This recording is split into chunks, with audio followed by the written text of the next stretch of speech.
today I'm going to show you how to make the brown beef stew for we're in the meat unit, and the purpose of you doing the brown beef stew is it is a moist heat method that you will be applying to cooking your beef versus a dry heat method. You're going to be adding lots of moisture to this and cooking it over a little bit of time. You're going to get a whole day to prep this up just so you're not as rushed when you actually bring it through the cooking process.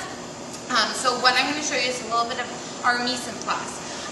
One of the first things you're going to be doing is cutting up your onion, and you're just going to cut it up and then measure it using a scale, so I've already done that. I've already pre-measured our salt and pepper, our beef, a little bit of tomato puree, which is going to help make our nice dark brown color. A little bit of flour, which helps thicken up our stew so it's not just pure liquid. The recipe doesn't have this, but often we have extra celery, carrots, or whatnot. So I'm going to add some carrots to this just so you can kind of see where it would be put in. Since this is savory cooking, you can pretty much put anything into the stew that you really want. Obviously that goes. And then the last thing is your sachet, which is almost like a little bit of tea bag of flavors, essentially. So to this is our cheesecloth, okay? And you're going to be tying up your cheesecloth with a little bit of twine, okay? And each pair will get some of this to use. And to this, you are going to be putting in some parsley stems, and we need 5 of them. There's 3, 4, 5. And you can just pull off the leaf. If you really want, you could leave the leaf on, but it's not necessary. You're just going to kind of twist this. Put this right into the center, like so. Then to that, we are going to add in some peppercorns, which is what makes black pepper. They're just in its whole form. If you wanted to extract some flavors before you actually use this sachet, you could toast this, and you get some of those essential flavors out. You're going to be using 1 bay leaf. Remember, this is just to enhance the flavor of the stew. This is not going to actually stay in there. And then you're going to use some thyme, which is just another dry ingredient that we have. And then what you're going to do is you're going to fold it up like so, all 4 corners, and then you're going to twist, and you want to leave some space because it's going to be draped into your pot, and you are going to double knot this. So we'll be back and I'll show you how to make your stew. Hello, and we're back. I'm going to show you how to make your beef stew now. What I've done is I've taken a medium-sized saucepan. This is what you should use for making your stew. If you notice, the recipe has you making, reducing this amounts in half. If you were going to make the full amount, you would use obviously a bigger pot. So to this, I've already heated my oil. You want it nice and hot, okay? And then I'm going to put cubed beef right into there. Any kind of beef, really, beef chuck works best because it's a little bit tougher, and since you're cooking this for a long period of time, it will loosen up those particles. Okay, so now what you're going to do is just give it a quick little stir around. I'm going to turn up my heat just a little. And then what I'm going to do is you want to season your meat. So I'm going to put a little bit of salt and some pepper. And remember, the recipe just calls for a little. You can add more, adjust your seasonings. You can always add more at the end when the stew is done. Now what the recipe says for you to do is you're going to cook this until you see no more pink. So we'll be back when it's all cooked. Alright, so our beef is all cooked up, and the recipe actually said, I want to correct myself from the prior little segment, it said to cook this in batches. The reason why I want you to cook in batches is just so it says not to overcrowd the pan, but you're not making that much beef.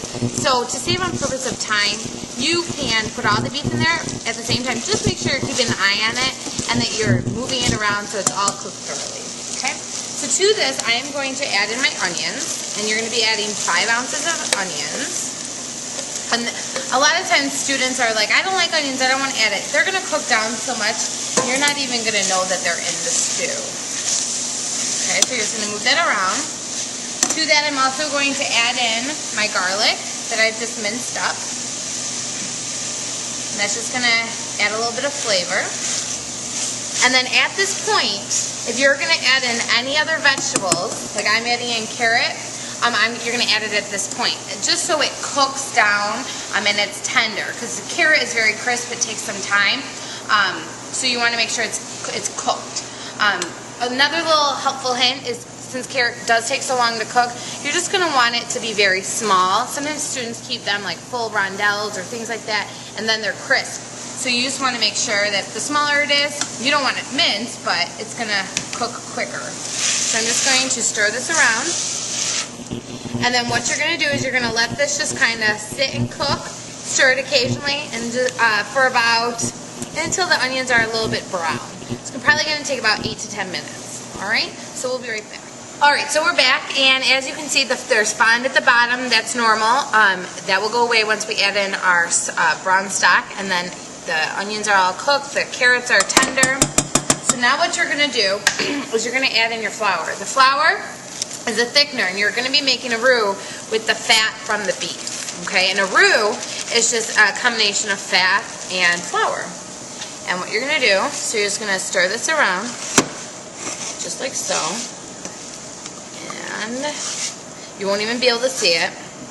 It'll be somewhat pasty. That's totally normal. You just don't want any lumps, and as you can see, I have none. Okay.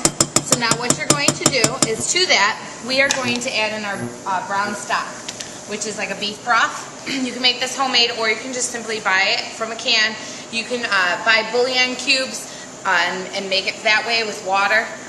This is just a little bit quicker. So we're going to start by pouring it slowly so it doesn't clump up with our roux. Just like so. Directly. And I didn't see any clumps, that's why I just added the rest in. So I'm going to stir it around, and I just want to make sure I'm getting everything off the bottom of the pan, because that's flavor. And I can feel that it's coming up. And then to that, for color, I'm going to add in my tomato puree. Just need 2 ounces. Let's add that directly to there. And then what you're going to do is you're going to take that, let me mix this around first, just to kind of get that incorporated so it's not chunky. And then now what I'm going to do is I'm going to take my sachet, submerge it right into our stew, and I'm just going to attach it to my handle, and then I'm going to put my lid on, and I'm going to let it simmer for a couple of minutes, or until your teacher says it's the end of the period, time to put it away. Then what we'll do is we'll reheat this tomorrow, and you'll eat it with some noodles. So we'll be right back. Alright, so we're back, and our stew is done.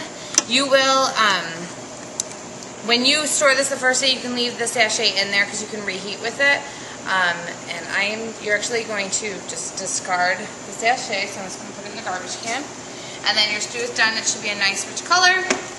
You're going to be eating it with egg noodles, as long as your class is good. If it's not good, you just eat it plain. But egg noodles is nice. And then you can just spoon it right over the top, like so. I'm going to add just a little more. And then you can eat and enjoy. Thank you.